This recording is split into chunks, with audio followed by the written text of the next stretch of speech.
আজকে আমরা কাতলা মাছের একটা চারের রেসিপি দেখাতে চলেছি।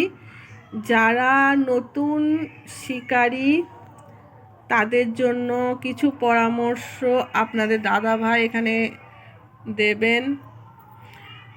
তো কি মশলা লাগবে, কতটা পরিমাণ লাগবে, কাতলা মাছ ধরতে গেলে কি ব্যবহার করতে হবে, কোনটা দিলে বেশি চারে মাছ আসবে, তো সমস্ত কিছু পরিমাণ সহ আপনাদের দাদাভাই এখানে আপনাদের জানিয়ে দিচ্ছে। আপনারা পুরো ভিডিওটা দেখতে থাকুন।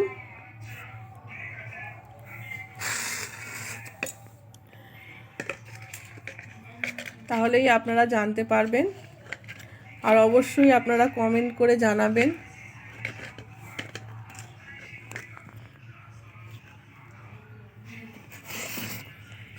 কাতলা মাছের চার 100 গ্রাম।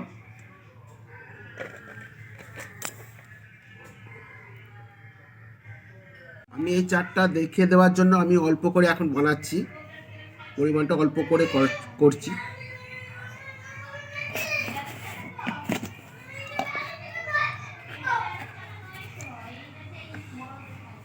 দেবো বাদাম খোল,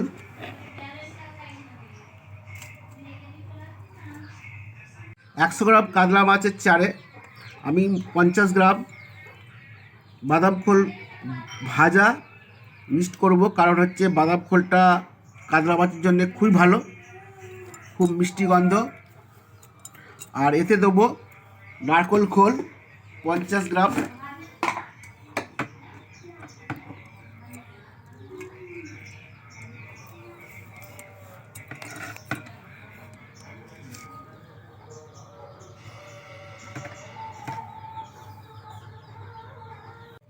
এটা নতুন শিকারীদের জন্য আমি বলছি। এরপর দেবো ভুট্টার ছাতু, ভুট্টার ছাতু যাকে বলে কাতলা মাছ এমনি ছাতু ভক্ত, ছাতুটা চারে অবশ্যই দিতে হবে। চারে না ছাতু দিলে টোপও ঠিক মতন ধরবে না, নিচে স্বাদ পেলেই টোপে ধরবে। কাতলা মাছের চার মানে বাদাম খোল আর নারকেল খোল মাস্ট, এতে সর্ষের খোল যাবেই না, সর্ষের খোলের ঝাঁঝ বেশি ওতে। কারণটা হচ্ছে কাতলা মাছ খুব চারি গন্ধতে সর্ষের খোল প্রয়োজন হয় না, ওই জন্য মিষ্টি গন্ধ নারকেল খোল আর হচ্ছে বাদাম খোল এই দুটো খুব প্রয়োজন কাতলা মাছের জন্য। এরপর দেবো, এটা নতুন শিকারীদের জন্য আমি বলছি, এরপর দেবো ভুট্টার ছাতু, ভুট্টার ছাতু যাকে বলে কাতলা মাছ এমনি ছাতু ভক্ত, ছাতুটা চারে অবশ্যই দিতে হবে। চারে না ছাতু দিলে টোপও ঠিক মতন ধরবে না, নিচে স্বাদ পেলেই টোপে ধরবে বোল্ডারটা। এতে দেবো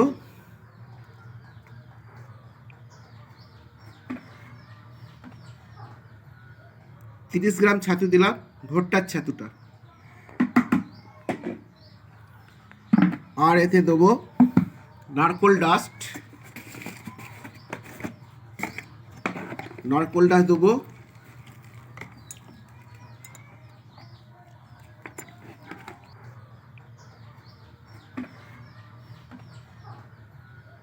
30 গ্রাম ছাতু দিলাম, ভুট্টার ছাতুটা। আর এতে দেবো নারকেল ডাস্ট, নারকেল ডাস্ট দেবো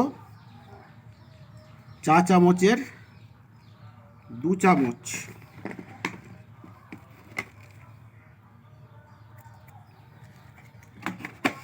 আর এতে দেবো ভাত পোলাও, পোলাও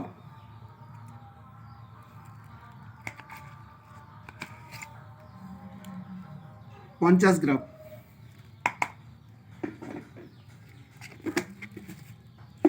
এই পুরো যে আমি চারের পরিমাণটা বলে দিলাম, এই চারটাকে সব সমেত একসঙ্গে মাখতে হবে,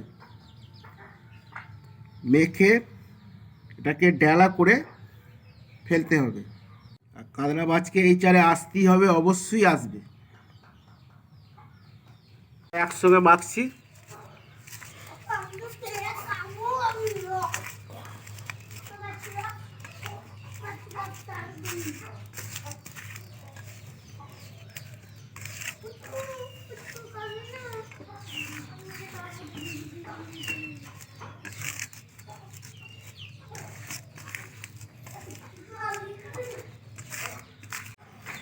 এর সঙ্গে টোপ বা ছাতু বোল্ডার করতে হবে, আর সুজির বোল্ডার, এই দুটি ব্যবহার চলবে, এতে দুটিই হবে।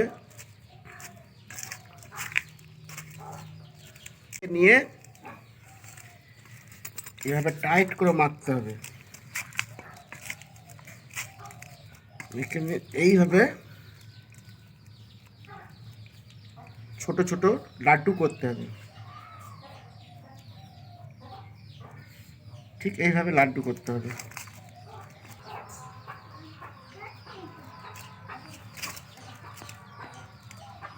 আমি নিজে এই চারটা ব্যবহার করেছি, চারে প্রচুর মাছ আসে, তাই আপনাদেরকেও জানালাম।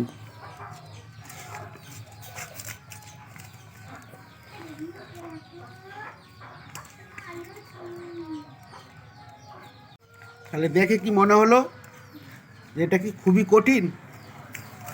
এর থেকে সহজ পদ্ধতি আর নেই, একদম সহজ পদ্ধতি এটা।